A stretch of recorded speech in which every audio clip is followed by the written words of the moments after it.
Assalamualaikum warahmatullahi wabarakatuh. Alhamdulillahi wa kafa. Wassalatu wassalamu ala nabiyyina Mustafa wa ala alihi wa ashabihi wa man tabi'ahum bi ihsan ila yaumiddin. Kaifa halukum anak-anak ustadz yang saya sayangi. Semoga anak-anak ustadz selalu diberi kesehatan oleh Allah Ta'ala. Sebelum kita mulai, jangan lupa ya anak-anak, tekan tombol like dan subscribe supaya kedepannya anak-anak bisa mendapatkan info terbaru dari pelajaran yang Ustadz bagikan. Oke, jangan lupa ya.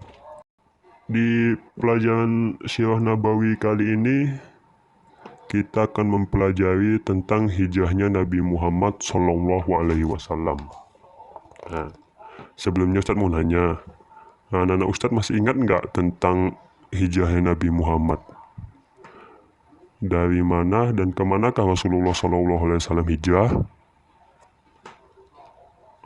Mungkin sebagian anak-anak Ustadz ada yang lupa, dan juga mungkin sebagian ada yang masih ingat. Jadi di sini Ustadz akan mengulangi penjelasan tentang hijrahnya Nabi Muhammad SAW. Jadi Nabi Muhammad SAW hijrah dari kota kelahirannya. Kalian tahu kan kota kelahiran Nabi Muhammad?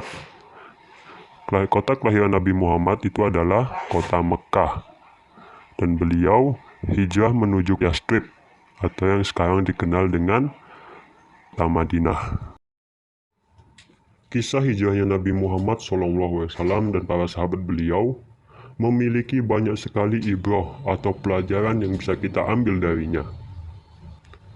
Di antara ibrah dan pelajaran yang bisa kita ambil adalah, yang pertama adalah Rasulullah SAW dan para sahabat terbebas dari kejahatan dan keburukan orang-orang kafir Quraisy. Jadi dulu, sebelum kaum muslimin itu hijrah, kaum muslimin selalu mendapatkan tekanan dan perlakuan buruk dari orang-orang kafir Quraisy. Maka ketika orang-orang muslim hijrah ke Madinah, orang-orang muslim pun terbebas dari tekanan dan semua perlakuan buruk yang dilakukan oleh orang kafir Quraisy. Yang kedua, pentingnya daulah Islamiyah dan membentuk masyarakat yang Islami. Dengan adanya daulah Islamiyah atau pemerintahan Islami, maka hukum-hukum Islam dapat ditegakkan dengan sempurna. Daulah Islamiyah merupakan salah satu sarana yang sangat penting dan sangat besar pengaruhnya dalam menegakkan kitabullah dan sunnah Rasulullah SAW, serta menyebarkannya ke seluruh dunia. Hal ini terbukti dengan berkembangnya dakwah Islamiyah semenjak Rasulullah SAW hijrah ke Madinah dan membangun masyarakat Islami di kota Madinah. Yang ketiga, perjuangan memerlukan pengorbanan. Untuk berjuang menegakkan agama Islam, Rasulullah SAW dan para sahabatnya banyak melakukan pengorbanan. Contohnya, mereka rela meninggalkan kampung halaman mereka, meninggalkan harta benda yang telah mereka kumpulkan selama itu, dan bahkan mereka harus berpisah dengan sanak famili yang mereka cintai di kampung halaman mereka. Dan juga pengorbanan lainnya yang dilakukan oleh Rasulullah SAW dan juga para sahabatnya.